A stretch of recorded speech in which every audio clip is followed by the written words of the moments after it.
Alors, le titre du message, frères et sœurs, aujourd'hui est « La croissance du royaume ». Et c'est basé, le message, sur Marc, comme on vient de le lire, Marc 4, chapitre 4, versets 26 à 34. Donc, aujourd'hui, frères et sœurs, nous allons voir et nous allons nous pencher sur deux paraboles. Deux paraboles. Ces deux paraboles utilisent l'image des semences en lien avec la croissance du royaume. Avant de nous pencher sur ces deux paraboles, on va d'abord élaborer un peu plus sur les paraboles en général. Et en particulier sur la manière dont Jésus les utilise. Et on va apporter ici 4 points en particulier pour considérer les paraboles de Jésus. Le premier point. Les paraboles de Jésus n'étaient pas des petites illustrations anodines et si simplistes, destinées à faire comprendre un point d'enseignement à la foule qui l'écoutait. En fait, ce qu'on voit, c'est qu'on voit que beaucoup de gens ne comprenaient pas ce que Jésus disait quand il parlait en parabole. Et même les disciples se posaient des questions et avaient besoin d'explications supplémentaires pour bien comprendre. Le point 2, c'est les paraboles de Jésus étaient des histoires et des images énigmatiques qui demandaient à être éclaircies. Les paraboles de Jésus exigeaient beaucoup de ses auditeurs. Combien de fois vous vous êtes gratté la tête quand vous avez lu une parabole? Mais qu'est-ce qu'il veut bien dire? Donc Jésus ne renforçait pas ce que tout le monde comprenait déjà. Et il remettait en question la façon dont ses auditeurs pensaient du sujet dont il parlait ici. Dans le cas de nos deux paraboles d'aujourd'hui, le sujet est, comme on l'a mentionné, le royaume de Dieu. Jésus va utiliser deux paraboles sur les semences pour réorienter la façon dont les gens comprennent non seulement le royaume de Dieu, mais également Dieu lui-même. Pas seulement le royaume, mais Dieu aussi. Le troisième point,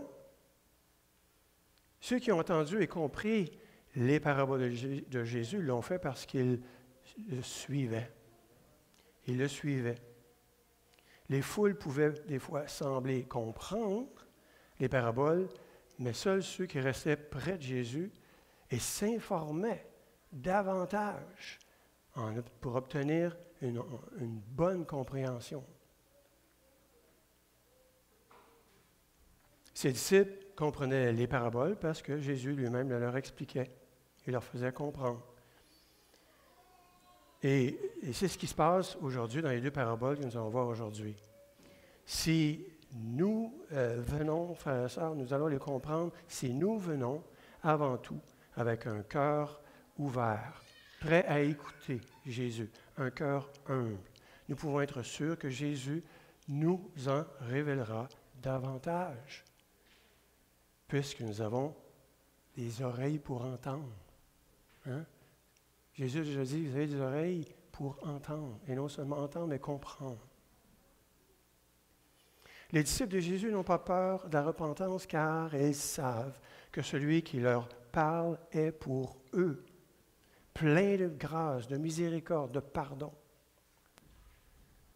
Et ils savent que Jésus veut que nous apprenions à mieux le connaître, lui et le Père. Souvent, on a tendance à dire, il faut comprendre Jésus, il faut se familiariser avec lui, mais ce n'est pas juste lui, c'est le Père également. Ils forment un.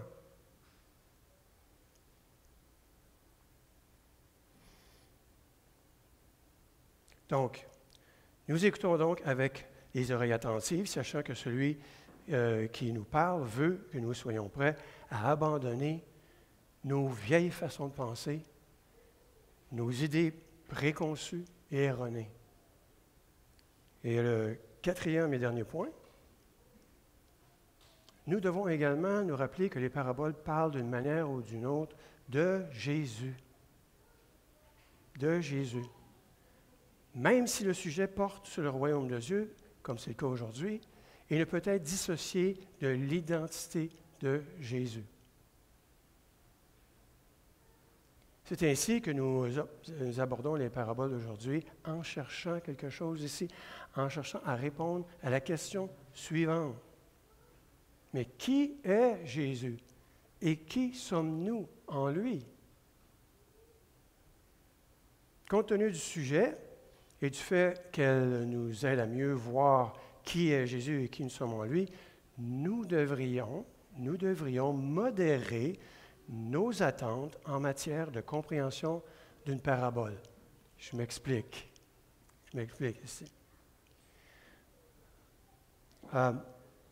Nous ne nous attendons pas à entendre une parabole et à maîtriser immédiatement le contenu, sa compréhension. Comme je l'ai dit, c'est compliqué souvent une parabole. Les paraboles peuvent continuer à nous aider à voir un peu plus à chaque jour que nous l'entendons. À force de l'entendre, notre cerveau, l'esprit va travailler avec nous. Et c'est pourquoi que nous pouvons avoir de nombreuses interprétations différentes des paraboles. Certaines peuvent être meilleures que d'autres, bien entendu, mais nous ne devons pas nous attendre à comprendre complètement les paraboles de Jésus.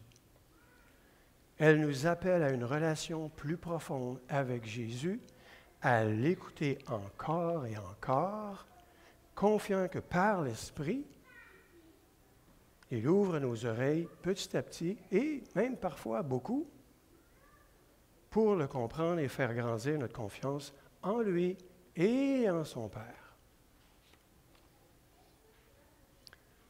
Les paraboles, frères et sœurs, sont un voyage, si vous préférez, un périple vers la connaissance, une meilleure connaissance du royaume de Dieu.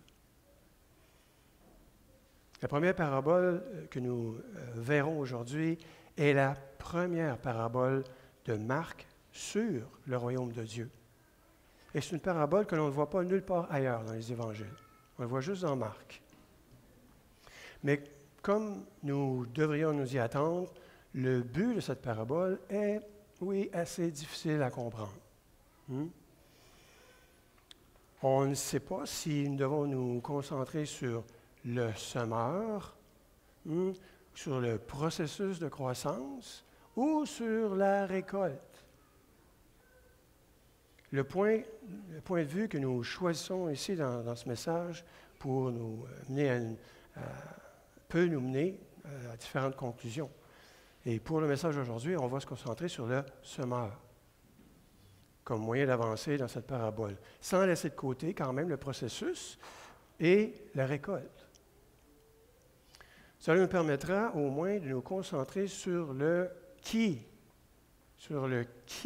plutôt que de nous concentrer sur le processus et sur un événement.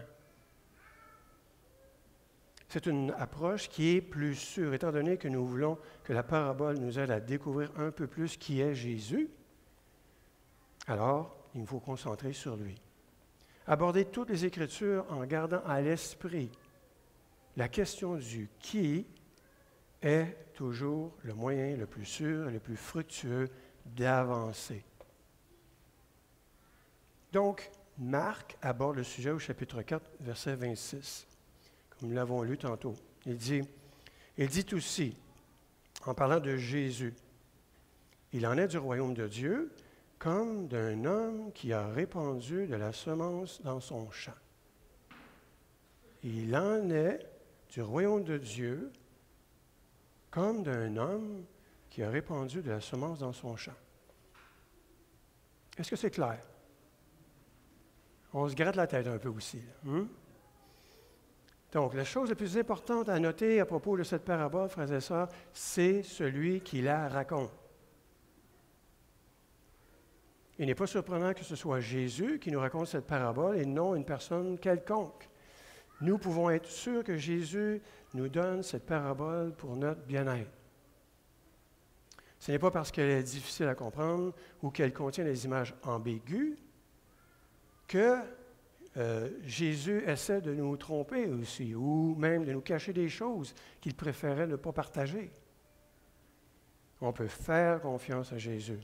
Et sur cette base, nous pouvons nous engager dans le travail difficile d'écouter et de penser à travers ses mots.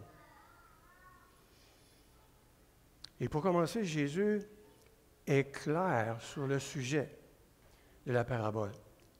Savoir que c'est le royaume de Dieu. Le sujet qu'il traite ici, c'est le royaume de Dieu. Cela nous donne au moins quelques paramètres sur lesquels nous pouvons continuer, bien que le royaume de Dieu puisse signifier beaucoup de choses pour différentes personnes. Nous avons tous une certaine idée de ce qu'est le royaume de Dieu. Hein? On se fait une idée quelconque du royaume. Et il semble que Jésus doive nous inviter à repenser nos concepts de ce royaume. Ce qui est en jeu ici, ce n'est pas seulement l'idée que nous faisons du royaume, mais c'est aussi l'idée que nous faisons de Dieu dont c'est le royaume. Hein? Je reviens, pas juste Jésus, Dieu également, parce que c'est son royaume. Car c'est à lui que nous appartiendrons, frères et sœurs. Puisque nous nous concentrerons sur le Sommeur, nous voudrons poser la question suivante. Mais qui est cet homme? Qui est cet homme qui répand la semence dans son champ?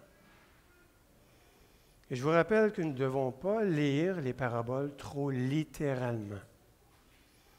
Marc utilise ici des termes, des images agricoles pour transmettre quelque chose de plus profond. Cependant, cela n'exclut pas que l'homme dans cette parabole soit un homme bien réel. Cependant, en fait, plutôt, l'une des façons de comprendre les paraboles est de considérer que cet homme n'est autre que qui? Jésus. Jésus lui-même. Mais Jésus est plus qu'un simple homme. Il est l'homme Dieu. Il est le Fils de Dieu qui a assumé notre nature humaine en la personne de Jésus. Il faut aussi noter que cet homme fait quelque chose. Il sème. Il sème la semence dans son champ. L'image de la semence, frère et sœur, est riche et évoque la semence messianique promise à Adam et Ève dans la Genèse. La semence est la progéniture qui naîtra de la lignée d'Adam. La semence promise n'est autre que Jésus-Christ, né de Marie. L'image de la semence dans le sol est une bonne image aussi de l'incarnation. Le Fils de Dieu est venu dans notre monde en tant que Jésus, l'homme Dieu. Une autre façon de voir les choses est d'assimiler la semence à l'Évangile ou à la parole de Dieu. Jésus sème sa parole. Ou si vous préférez, l'Évangile dans notre monde. Et cette image permet encore à l'homme et à la semence d'être les deux, Jésus. Jésus est à la fois l'homme et la semence est la parole. Jésus est la parole. Donc le royaume de Dieu se résume donc à la personne et à l'œuvre de Jésus. Donc, continuons au verset 27. À présent, qu'il dorme ou qu'il veille, la nuit comme le jour, le grain germe et la plante grandit, sans qu'il s'en préoccupe.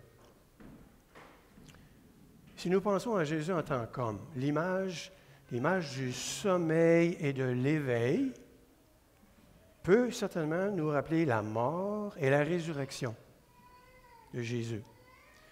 Et peut-être serons-nous un petit peu surpris d'entendre que l'homme, dans cette parabole, ne sait pas comment la graine germe et croît.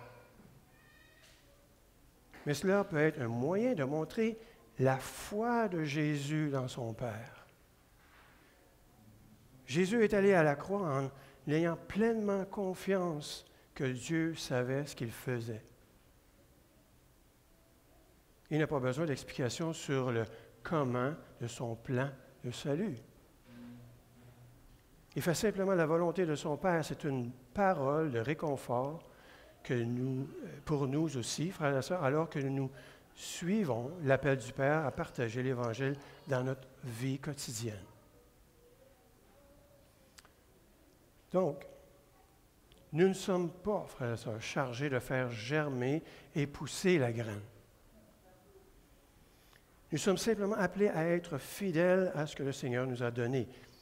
Nous lui laissons le soin d'obtenir les résultats. Tel était le modèle de l'Église primitive et ce modèle-là n'a pas changé dans notre époque moderne. Paul l'a dit dans son ministère, vous connaissez très bien ce verset dans 1 Corinthiens 3, verset 6. « Moi, j'ai planté, Paul a arrosé, mais c'est Dieu qui a fait croître. » C'est Dieu qui a fait croître.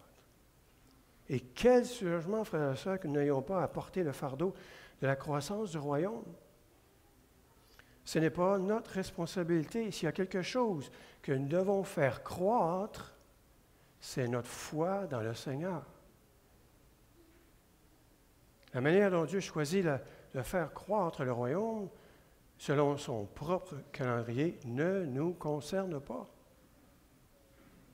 Cela devait nous donner de la vitalité dans notre démarche, frères et sœurs, alors que nous répandons la semence sur le sol sur lequel nous marchons. Nous restons fidèles, faisant confiance à celui qui nous a appelés à participer à ses propres semailles de l'Évangile, c'est-à-dire la bonne nouvelle de son royaume à venir dans lequel il est roi. Il est passionnant, frères et sœurs, de voir la semence germer et pousser. Mais ce n'est pas la raison pour laquelle nous partageons la bonne nouvelle de Jésus avec d'autres. Nous partageons Jésus parce que nous lui faisons confiance et que nous avons trouvé en lui une joie à partager. Nous avons une joie énorme à partager avec d'autres, frères et sœurs. Et que cette joie prenne racine chez les autres ou non. Ce n'est pas de notre sort. On s'aime et le reste est entre les mains de Dieu. Et lorsque nous voyons des signes de croissance, cela peut nous renforcer dans notre foi en lui. Nous n'avons pas à analyser comment la croissance s'est produite dans le but de reproduire un processus ou un événement ici. Nous ne mettons pas notre confiance dans la manière dont nous partageons l'Évangile. Nous mettons notre confiance dans qui est l'Évangile. Nous pouvons être sûrs que dans le partage de la parole de Dieu, Dieu accomplira une œuvre souvent souterraine, non détectée par nous, à tout le moins au début. Au début. Il se peut que nous ne voyions jamais les résultats de chacun de nos efforts que nous faisons pour partager l'Évangile. Mais nous n'avons pas à le faire, frères et sœurs. Nos yeux sont fixés sur Jésus et c'est plus que suffisant. Et continuons au verset 28 maintenant. D'elle-même, la terre fait pousser le blé. D'abord la tige, puis l'épi vert et enfin les grains de blé remplissent cet épi. Cette description va plus loin en montrant que ce n'est pas à nous de faire pousser la semence. Lorsque la semence de l'Évangile est plantée, elle fait son propre travail. En d'autres termes, Jésus obtient sa propre réponse. Il est la parole de Dieu que chaque être humain doit entendre et à laquelle il doit répondre. Libre à cette personne de répondre. Nos paroles et nos efforts ne contribuent en rien à la croissance du royaume s'ils ne sont pas un partage de la parole de Dieu. Il faut toujours avoir en tête le partage de la parole de Dieu lorsqu'on s'adresse à quelqu'un, frères et sœurs. Nous faisons de notre mieux dans ce partage, c'est-à-dire que nous nous efforçons de présenter la parole aussi fidèlement que possible. Nous voulons être aussi précis et fidèles que possible à la parole qui nous est donnée dans les Écritures lorsque nous parlons de Jésus, qui est la parole de Dieu à laquelle les Écritures font référence. Mais cela ne signifie pas que la parole de Dieu a besoin de notre aide pour être entendue. On peut faire des présentations passionnantes, frères et sœurs, des campagnes de promotion flamboyantes, frères et sœurs, et des événements grandioses. Mais ils sont une perte de temps totale si la parole de Dieu n'est pas présente. On peut en faire des événements, mais si c'est vide de la présence de Dieu, c'est une perte de temps. Donc sinon, si on ne fait pas ça, frères et sœurs, on va obtenir une réponse de la part des gens, mais ils répondront à nos paroles d'une manière habilement formulée qui n'a rien à voir avec la parole de Dieu. Et quelle que soit la croissance qui en résultera, il ne s'agira pas de la croissance du royaume de Dieu, mais de quelque chose d'autre. Dieu n'essaie pas de vendre quelque chose. Il est plus intéressé à donner quelque chose pour que les gens le reçoivent. Une autre chose à noter dans ce verset est que la croissance est un processus. Recevoir l'Évangile n'est pas une chose unique. Cela prend tout son sens lorsque nous réalisons que l'Évangile est une relation avec Jésus et avec son Père par l'Esprit. Les relations, comme vous le savez, prennent du temps à se développer. Elles ne sont pas automatiques, mais avec le temps, notre relation avec Dieu devient de plus en plus mûre et fructueuse. Donc, on va terminer la première parabole avec le verset 29. Et lorsque le grain est prêt à être cueilli, l'homme y porte aussitôt la faucille, car la moisson est prête. L'image agricole de la moisson nous aide à comprendre que le royaume de Dieu a une finalité. Dieu a un but qu'il poursuit et il a l'intention de l'atteindre. Il n'arrêtera pas en chemin. Il va l'atteindre. Et quoi que l'on puisse penser de la faucille ici en tant qu'outil utilisé au moment de la moisson, c'est une image qui nous donne de l'assurance qu'elle ne sera pas utilisée avant que le grain ne soit mûr. Nous pouvons faire confiance au calendrier de Dieu, frères et sœurs, dans nos vies et dans celles des autres. Son intention est d'apporter une récolte mûre dans son royaume. Donc, voilà, frères et sœurs, pour la première parabole. Jésus va maintenant passer à la deuxième parabole sur le même sujet, en utilisant la même image agricole, mais en utilisant une semence différente. Et on trouve ça au verset 30. Et Marc dit, il continua en parlant de Jésus, « À quoi comparerons-nous le royaume de Dieu? Par quelle parabole pourrions-nous le présenter? » Il pose la question, à quoi on pourrait comparer le royaume de Dieu? Avez-vous une idée? Est-ce qu'il y a une parabole qui pourrait refléter ce royaume? En introduisant une autre parabole par ces questions, Jésus nous fait savoir qu'il n'existe pas d'analogie ou d'illustration parfaite qui nous ouvrirait les yeux pour voir la plénitude du royaume. Pas encore. Mais nous pouvons faire confiance en Jésus pour nous aider à voir un peu plus, autant que possible, frères et sœurs, même si les choses demeurent partiellement éclaircies. Une grande partie de ce que Jésus partage dépasse notre compréhension de cette vie. On s'entend là-dessus. Nous devons marcher dans la foi jusqu'à ce que nos yeux soient renouvelé et capable de voir le Seigneur face à face. Et examinons maintenant la deuxième parabole qui est plus courte, mais bien connue sous le nom de la parabole de la graine de moutarde. Verset 31. Il en est de lui, et Marc fait référence au royaume ici, il en est de lui, comme d'une graine de moutarde. Lorsqu'on la sème dans la terre, c'est la plus petite des semences du monde. Mais une fois semée, elle pousse et devient plus grande que toutes les plantes du potager. Et il y monte des branches si grandes que les oiseaux du ciel peuvent nicher à son ombre. Jésus nous donne deux contrastes en utilisant cette parabole. Tout d'abord, il y a le contraste entre petit et grand. Petite graine et grande plante. Et Jésus utilise des hyperboles.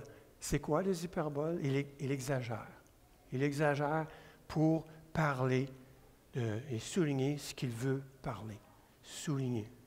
Okay? La graine de moutarde n'est pas littéralement la plus petite graine sur terre, mais c'était la plus petite graine que les gens connaissaient à ce moment-là. Le fait est qu'elle est incomparablement petite par rapport à la taille qu'elle finit par atteindre. Jésus a le droit d'exagérer pour faire valoir son point de vue, c'est son droit légitime.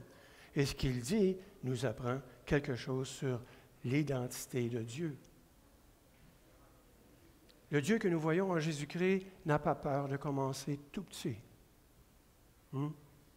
Si vous avez déjà planté une petite graine dans la terre, vous avez remarqué qu'elle disparaît pratiquement de vue. Elle rentre dans la terre. Ce qui s'est passé, c'est exactement ce qui s'est passé lorsque Jésus a été crucifié et enterré. On aurait pu croire que l'espoir de voir Jésus établir le royaume de Dieu était réduit à néant. Il s'était évanoui dans un tombeau comme une graine enfouie dans la terre. Mais nous connaissons la suite de l'histoire. Jésus devient l'arbre de vie, nous donnant à tous une maison et de l'ombre où nous reposer.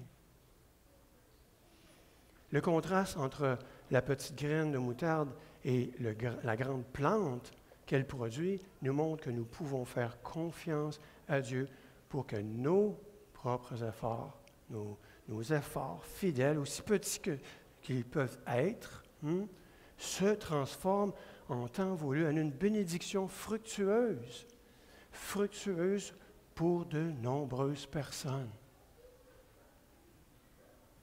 Nous ne saurons peut-être jamais comment un petit mot d'encouragement de l'Évangile, une main tendue au nom de Dieu, au nom de Jésus, ou toute autre chose faite dans la foi du Seigneur, se transformera en quelque chose de plus grand, beaucoup plus grandiose.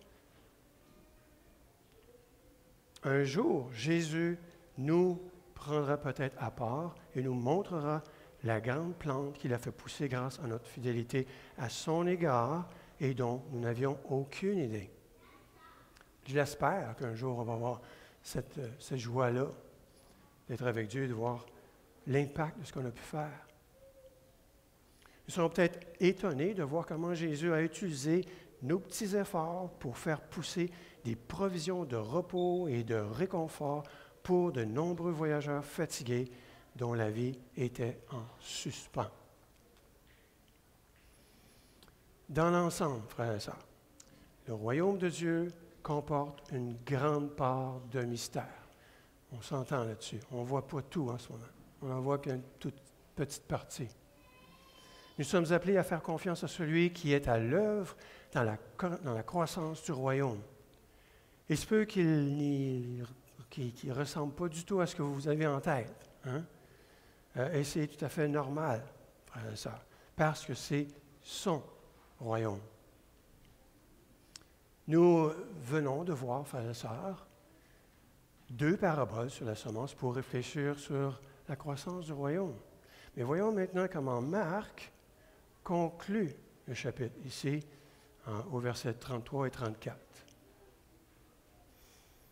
Marc dit, par beaucoup de paraboles de ce genre, il enseignait la parabole de Dieu à ses auditeurs en s'adaptant à ce qu'ils pouvaient comprendre.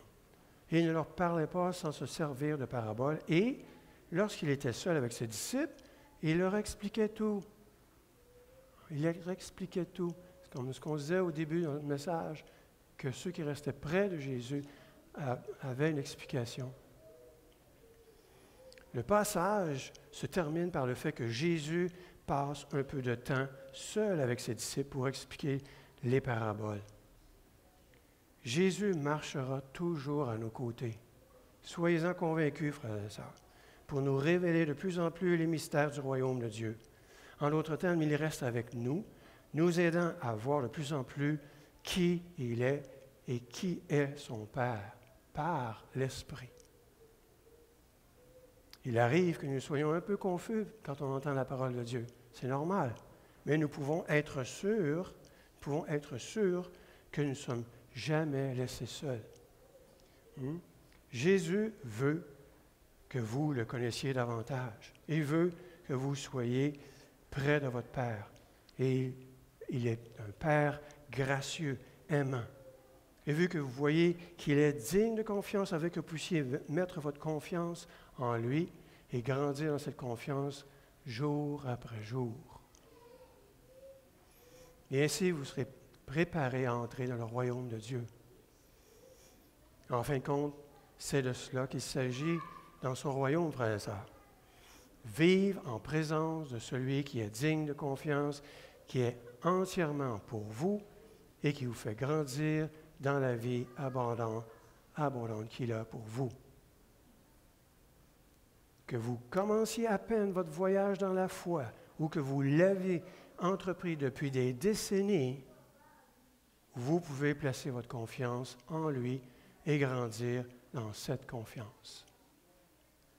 Si certains des mystères du royaume de Dieu vous semblent confus, frères et sœurs, ne vous inquiétez pas. Ne vous inquiétez pas, le Seigneur vous l'expliquera un jour. Amen.